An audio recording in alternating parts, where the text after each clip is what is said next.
This is a Red FM Vancouver podcast. Make sure you hit subscribe for more great content. For further info, log on to redfm.ca.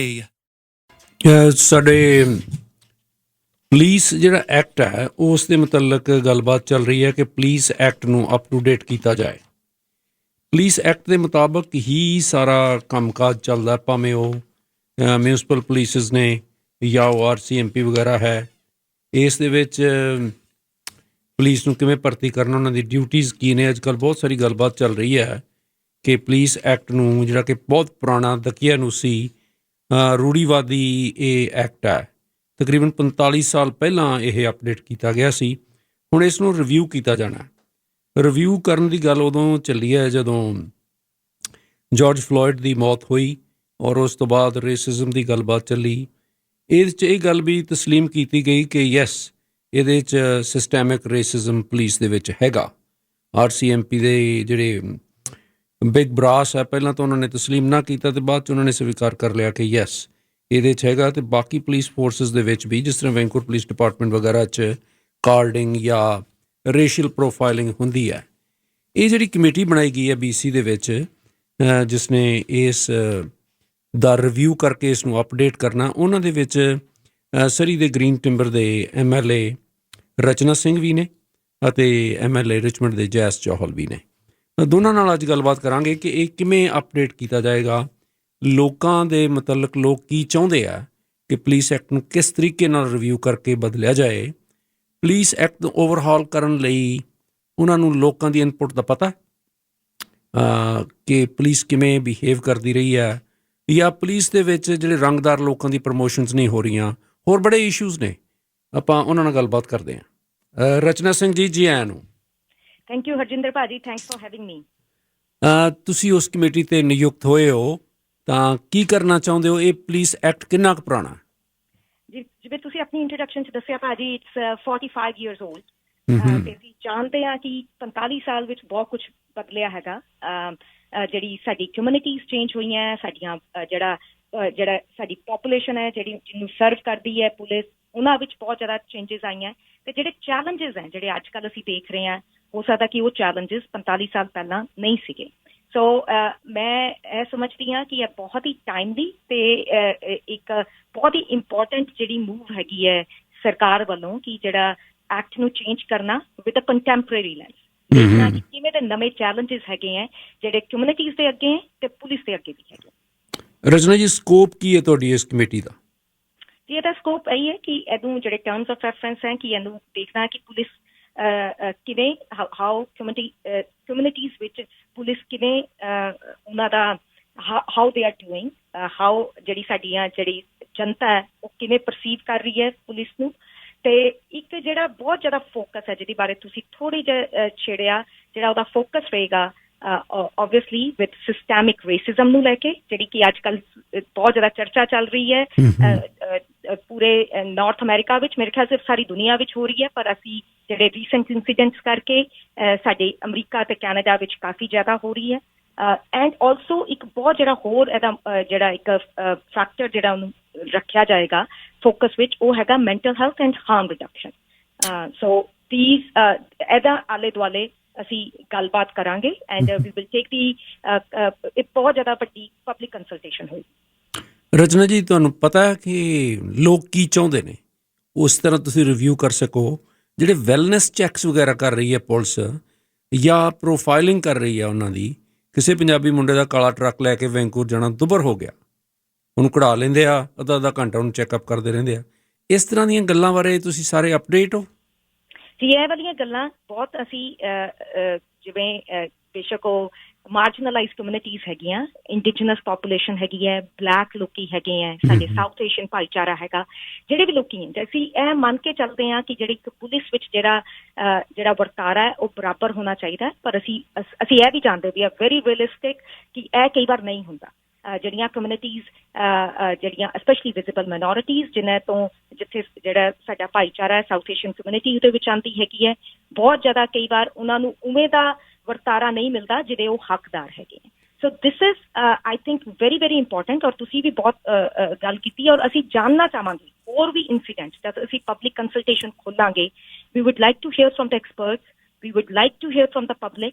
ਔਰ ਮੈਂ I think this is the right time to say, ਜਿਹੜਾ ਜਿੰਨੇ ਵੀ ਤੁਹਾਡੇ ਸਰੋਤੇ ਸੁਣ ਰਹੇ ਹੈ, ਕਿਉਂਕਿ ਬਹੁਤ ਲੋਕੀ ਤੁਹਾਨੂੰ ਸੁਣਦੇ ਹੈ ਹਰਜਿੰਦਰ ਭਾਜੀ, I would like to request them ਕਿ ਇਹ ਜਿੰਨੇ ਵੀ ਕੋਈ ਉਹਨਾਂ ਨਾਲ ਕੁਛ ਵੀ ਜਿਹੜੇ ਇੰਸੀਡੈਂਟਸ ਹੋਏ ਹੈ, ਜਿਹੜੀ ਚੀਜ਼ਾਂ ਬਾਰੇ ਉਹਨਾਂ ਨੂੰ ਖਦਸ਼ੇ ਹੈਗੇ ਹੈ, ਜਿਹੜਾ ਉਹਨਾਂ ਦੇ ਜ਼ਹਿਨ ਵਿੱਚ ਹੋ ਸਕਦਾ ਹੈ ਕਿ ਕਈ ਸਾਲਾਂ ਤੋਂ ਸਵਾਲ ਆਉਂਦੇ ਹੋਣਗੇ ਪੁਲਿਸ ਬਾਰੇ, ਪੁਲਿਸ ਦੇ ਵਰਤਾਰੇ ਬਾਰੇ, the committee would really love to hear, like to hear, ਤੇ ਉਸੀ ਜਿਹੜੀ ਅਸੀਂ ਫੀਡਬੈਕ ਲਵਾਂਗੇ ਉਹਦੇ ਆਧਾਰ ਤੇ ਹੀ ਰਿਪੋਰਟ ਤਿਆਰ ਕੀਤੀ ਜਾਏਗੀ, ਜਿਹਦੇ ਨਾਲ ਬਾਅਦ ਵਿੱਚ ਚੇਂਜਸ ਆਉਣਗੇ। ਰਚਨਾ ਜੀ, ਇੱਕ ਗੱਲ ਤਾਂ ਚੰਗੀ ਹੋਈ ਕਿ ਕਮੇਟੀ ਅਪੁਆਇੰਟ ਹੋਈ ਔਰ ਉਹਦੇ ਵਿੱਚ ਉਹਨਾਂ ਨੇ 2 ਸਾਊਥ ਏਸ਼ੀਅਨ MLA ਰੱਖੇ, ਤੁਸੀਂ ਤੇ ਜੌਲ।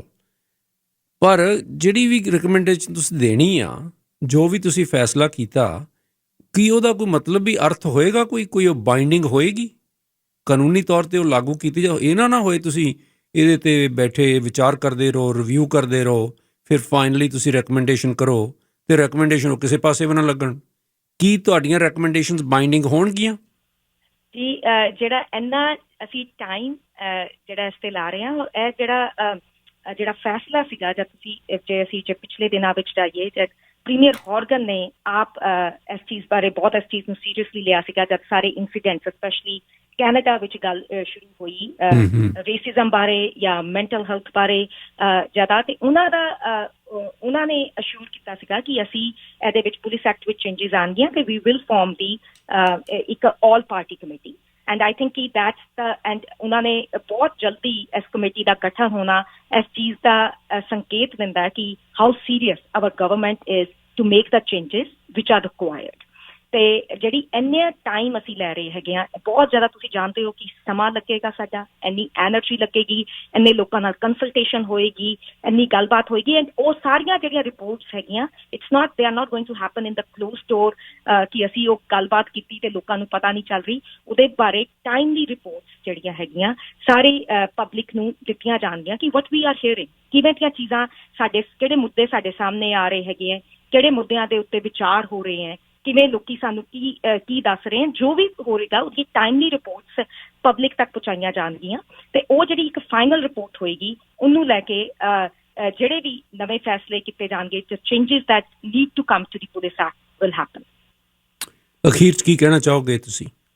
ਮੈਂ ਤਾਂ ਜੀ ਇਹੀ ਕਹਿਣਾ ਚਾਹੂੰਗੀ ਕਿ ਮੈਨੂੰ ਬਹੁਤ ਜ਼ਿਆਦਾ ਮਾਣ ਹੈਗਾ ਇਸ ਕਮੇਟੀ ਵਿੱਚ ਸ਼ਾਮਲ ਹੋਣ ਦਾ। This is one of the most important committees ਜਿਨ੍ਹਾਂ 'ਤੇ ਮੈਂ ਬੈਠੀ ਹੈਗੀ ਹਾਂ, ਅਤੇ ਇਹ ਇੱਕ ਬਹੁਤ ਹੀ ਡਾਇਵਰਸ, ਜੇ ਤੁਸੀਂ ਇਹਦਾ ਢਾਂਚਾ ਵੀ ਦੇਖੋ ਤਾਂ ਬਹੁਤ ਡਾਇਵਰਸ ਕਮੇਟੀ ਹੈ, ਜਿਹੜੀ ਮੈਂਬਰਸ਼ਿਪ ਨੂੰ ਵੀ ਲੈ ਕੇ। ਡੈਫੀਨੇਟਲੀ ਸਾਊਥ ਏਸ਼ੀਅਨ ਭਾਈਚਾਰੇ ਦੀ ਉਹਦੇ 'ਚ ਸ਼ਮੂਲੀਅਤ ਹੈ, ਉਹਦੇ ਵਿੱਚ ਜਿਹੜੇ ਏਸ਼ੀਅਨ ਮੂਲ ਦੇ MLA ਵੀ ਬੈਠੇ ਹੈਗੇ ਹੈ, ਉਹਦੇ ਵਿੱਚ ਦੀ MLA ਜਿਹੜੀ ਇੰਡੀਜਨਸ MLA ਹੈਗੇ ਹੈ ਰੌਸ ਐਲਿਸ, ਉਹ ਵੀ ਬੈਠੇ ਹੋਏ ਹੈ, ਔਰ ਆਲਸੋ ਐਡਮ ਆਲਸਨ ਉਹਦੇ ਵਿੱਚ ਹੈਗੇ ਹੈ। ਸੋ ਬਹੁਤ ਜ਼ਿਆਦਾ ਇੱਕ ਡਾਇਵਰਸ ਕਮੇਟੀ ਹੈ, ਤਾਂ ਕਿ ਅਸੀਂ ਸਾਰੇ ਐਸਪੈਕਟਸ ਦੇਖੇ ਜਾਈਏ, ਸਾਰੀ ਕਮਿਊਨਿਟੀਜ਼ ਨਾਲ ਜੋ ਵਾਪਰ ਰਿਹਾ ਉਹ ਦੇਖਿਆ ਜਾਵੇ। ਐਂਡ ਵੀ ਉਹਦੇ ਮੈਂ ਬਸ ਇਹੀ ਕਹਿਣਾ ਚਾਹੂੰਗੀ ਟੂ ਯੋਰ ਲਿਸਨਰਸ ਕਿ ਪਲੀਜ਼ ਵੱਧ ਤੋਂ ਵੱਧ ਇਹਦੇ ਵਿੱਚ ਸ਼ਮੂਲੀਅਤ ਕਰਨ ਦੀ ਕੋਸ਼ਿਸ਼ ਕਰਿਓ।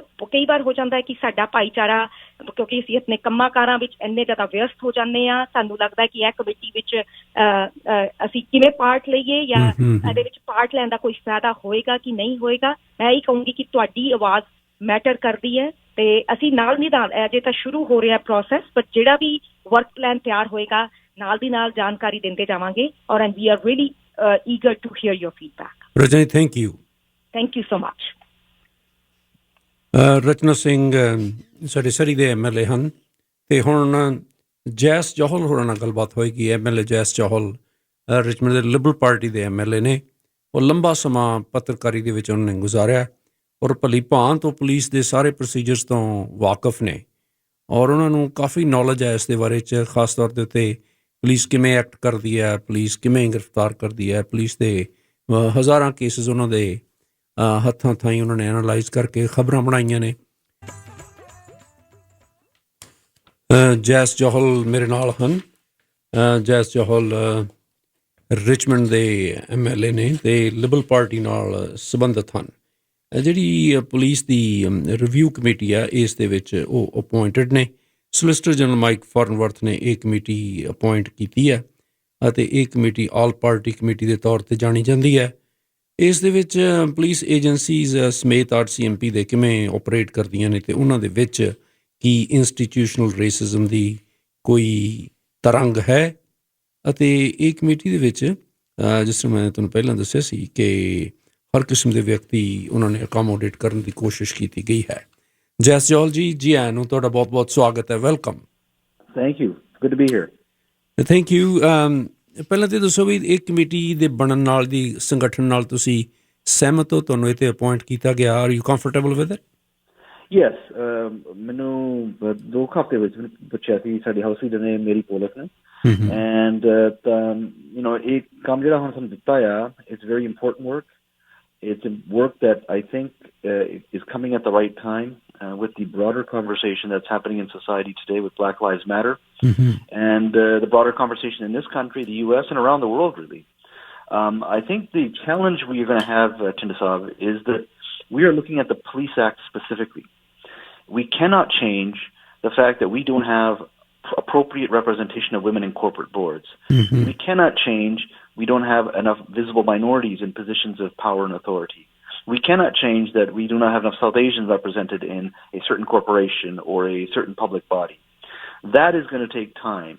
So I think people have to recognize this specific focus of police, the focus of RCMP and municipal police, ਜਿਹੜੀ ਹੈਗੀ Police Act ਸਾਡੀ, ਜਿਹੜੀ Police Act ਚਾਹੀਦੀ ਹੈ ਤਾਂ ਨਾਲ ਚੇਂਜਸ ਇਹਦੇ ਵਿੱਚ ਹੋਈਆਂ ਚਾਹੀਦੀਆਂ। ਹੁਣ ਅਸੀਂ ਇਹ ਜਿਹੜੀ ਦੂਜਾ ਲੇਅਰ ਹੈ ਜਿਹੜਾ ਸਿਸਟੈਮਿਕ ਰੇਸਿਜ਼ਮ ਦਾ, ਇਹ ਦੇਖਣਾ ਸੀ। ਬ੍ਰੇਡਵੁੱਡ ਇਨਕੁਆਇਰੀ ਚਾਹੀਦੀ ਸੀ, ਹੋਈ ਸੀਗੀ, ਉਦੋਂ ਉਹਨਾਂ ਨੇ ਪੁਲਿਸ ਐਕਟ ਨੂੰ ਕੀਤਾ ਸੀਗਾ। ਓਪਨ ਇਨਕੁਆਇਰੀ ਸੀਗੀ, ਬਥੇਰੀਆਂ ਇਨਕੁਆਇਰੀਆਂ ਹੋਈਆਂ ਆ। ਪਰ ਜਿਹੜੀ ਇਹ ਸਾਡਾ ਹੁਣ ਰਿਸਪੋਂਸਿਬਿਲਿਟੀ ਹੈ, ਇਹ ਰਿਸਪੋਂਸਿਬਿਲਿਟੀ ਸਿਸਟੈਮਿਕ ਰੇਸਿਜ਼ਮ ਤੇ ਦੇਖਣਾ ਹੈ। ਸੋ ਜਿਹੜਾ ਮੈਂ ਹੁਣ ਕਹਿਣਾ, ਜੇ ਹੁਣ ਦੇਖਣਾ, I have to look at it in a way of ਆਪਣੀ ਕਮਿਊਨਿਟੀ ਇੰਪੈਕਟ ਕਿੱਦਾਂ ਹੁੰਦੀ ਹੈ, ਫਰਸਟ ਨੇਸ਼ਨਸ ਕਮਿਊਨਿਟੀ ਦੀ ਕਿੱਦਾਂ ਇੰਪੈਕਟ ਹੁੰਦੀ ਹੈ, ਵੱਡੀਆਂ ਸਿਟੀਆਂ ਦੇ ਵਿੱਚ ਕਿੱਦਾਂ ਇੰਪੈਕਟ ਹੁੰਦੀ ਹੈ, ਛੋਟੀਆਂ ਕਮਿਊਨਿਟੀ ਦੇ ਵਿੱਚ ਜਿਹੜੇ ਹੁਣ ਪ੍ਰਿੰਸ ਜੋਰਜ ਜਾਓ, ਵਿਲੀਅਮਸ ਲੇਕ ਜਾਓ, ਕ੍ਰੈਨਬਰਗ ਜਾਓ, ਉੱਥੇ ਕਿੱਦਾਂ ਦੀ ਇੰਪੈਕਟ ਹੈ। ਤਾਂ ਸਪੈਸੀਫਿਕਲੀ ਫਰਸਟ ਨੇਸ਼ਨਸ ਕਮਿਊਨਿਟੀ ਵਿੱਚ ਬਥੇਰੀਆਂ ਕੰਪਲੇਂਟਾਂ ਆਈਆਂ that they have challenges as well. So ਜਿਹੜੀ ਹੈਗੀ ਹੈ, is there something that we can change within the Police Act that can hopefully deal with this situation long term? So are you going in this committee with the understanding that there is institutional racism? Are you just looking at the RCMP or all police forces? The Police Act is for all police forces, so it's not just the RCMP. Now, my question to you is, you can look at an organization and say, do they have proper minority representation? Meaning, do they have Appanes in there? Do they have Chinese representation, Filipino representation, women, First Nations? And if you say they don't, does that say that's a systemic racism or not? So we have to define what systemic racism is. And how do you extrapolate that? How do you say that particular institution has issues around systemic racism? So we have to. Since you've been a journalist for a long time, the expectation from you as we, the public, we expect you to also analyze not just the presence of these diversities, just how these people are promoted. The people from the minorities are recruited into the police, but they are recruited as a constable, they retired as a constable. Hanji, no. And that's part of the conversation that I want to have with police forces and saying, look, how are you doing in regards to promotion of these people? Is that something that can change? Will that change within the Police Act? No, the Police Act doesn't handle that. That would be a conversation you need to have, we would have publicly, about each organization and its hiring practices. The Vancouver Police Department is a very diverse force today. It was a much less diverse force when I was a journalist, when I first started in the early 1990s. You are now seeing more minorities in positions of power or authority in those organizations, but it's not perfect. You're right. You raise a very good point. You come in as a constable, you leave as a constable, right? Now, the argument you could make is, well, that person didn't show enough talent and hard work to get to that position, or didn't have that interest in wanting to be a sergeant or staff sergeant or inspector. So that is also a conversation we have to have, right? Yeah, if the deserving people are not getting promotion, there's something wrong there. Also, do you support diverting funds from the police to give other organizations or support workers, for example, mental health workers? So this is a very good question you've asked. too often we send police officers to deal with situations that, A, they're not equipped to deal with, and their training doesn't provide that type of issue that they have to be dealing with. So I think we need to be having that conversation where if we're diverting money, a specific amount of money is sent to criminal investigations, can we use those resources better to divert some of it to greater effect towards mental health workers being part of that system, or working to help dealing with certain situations where sometimes you don't need the police there, you actually need a mental health worker. So that is the conversation that's going to be part of this committee. Is can we divert resources? Should we be diverting resources? And how would that look in various organizations? I think that's going to be part of the conversation. That's the broader conversation today. Is too often we send our police officers to deal with these situations. They're not equipped to deal with it, and that's not what they were trained to do so. So what I want to come out of this, Tinsab, at the end of it, is actually have stronger police forces, good resources, but also we equip these people to do the job that they've been asked to do. Yeah, oh, that's right. But Jess Johal ਜੀ, ਤੁਹਾਡੀ ਇੱਕ ਜ਼ਿੰਮੇਵਾਰੀ ਹੋਰ ਵੀ ਬਣ ਜਾਂਦੀ ਹੈ ਕਿਉਂਕਿ ਤੁਸੀਂ ਆਪੋਜੀਸ਼ਨ ਦੇ MLA ਹੋ। ਉਹ ਜ਼ਿੰਮੇਵਾਰੀ ਇਹ ਬਣ ਜਾਂਦੀ ਆ ਕਿ ਕਿਤੇ ਮੌਜੂਦਾ NDP ਸਰਕਾਰ ਨੇ ਇਹ ਕਮੇਟੀ ਲੋਕਾਂ ਦੀਆਂ ਅੱਖਾਂ ਚੋਬਣ ਲਈ ਤਾਂ ਨਹੀਂ ਖੜੀ ਕਰ ਦਿੱਤੀ। ਇਹ ਫੀਲ ਗੁੱਡ ਐਕਸਰਸਾਈਜ਼ ਤੇ ਨਹੀਂ ਹੋ ਜਾਏਗੀ। ਕੀ ਤੁਹਾਡੀਆਂ ਰეკਮੈਂਡੇਸ਼ਨਸ ਬਾਈਂਡਿੰਗ ਹੋਣਗੀਆਂ? Well, they would not be binding. It's up to the minister to decide if he accepts them and implements them. We do work together. We had a ride-hailing committee that I was a part of. We worked collectively to provide suggestions to the minister. The minister accepted some they did not. Your comment about a feel-good exercise, and I do have concerns about that because there are expectations that have already been raised that we are going to fix systemic racism. And it's not something you can do broadly in society. We are specifically, as I said at the beginning, looking at the Police Act and only the Police Act. And how can we improve things within that act to hopefully deal with this situation?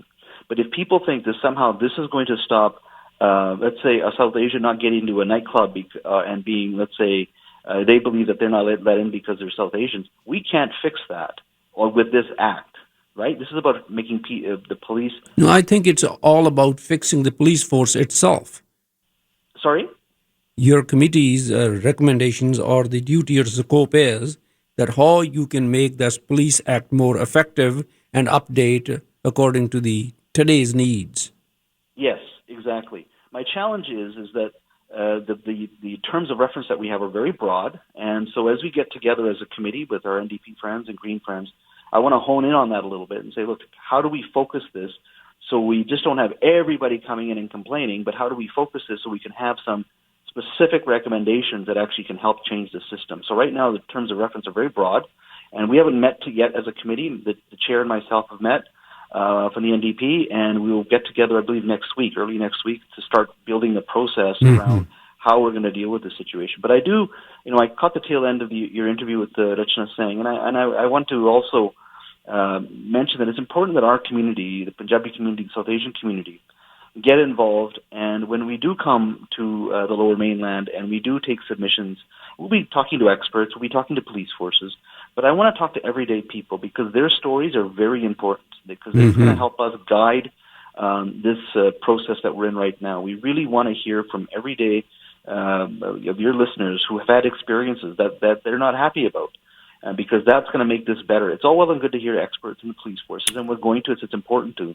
But मैं ना सारे नु कहना जी जो time आया सी सारी आए हैं प्लीज आयो अपने recommendation दियो अपनी स्टोरीज हम दसो ये बहुत important है and it's important that they get engaged and I think Rachna Singh had made a very good comment and I would agree with her in that we need to have this community engaged to tell us their stories. It's too important to not speak out.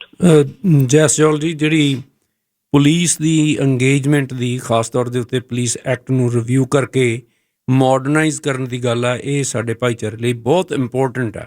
ਤੁਸੀਂ ਦੋ ਜਾਣੇ ਉੱਥੇ ਬੈਠੇ ਹੋ, ਅਸੀਂ ਤੁਹਾਨੂੰ red FM ਤੋਂ offer ਕਰਦੇ ਹਾਂ ਜੇ ਕਦੇ ਪਬਲਿਕ ਕੰਸਲਟੇਸ਼ਨ ਕਰਨੀ ਹੋਏ ਜਾਂ ਪਬਲਿਕ ਓਪੀਨੀਅਨ ਲੈਣੀ ਹੋਏ ਤੁਸੀਂ ਝਿਜਕਣਾ ਨਹੀਂ, please phone us and we will be giving you free time for that. Wonderful. Thank you so much, Mr. Thind. Thank you. Bye-bye. Sat Sri Akal. Sat Sri Akal. Thank you for listening to another Red FM podcast. Don't forget to hit subscribe and check out our Red FM Canada YouTube channel. For further info, log on to our Red FM social media platforms or visit redfm.ca.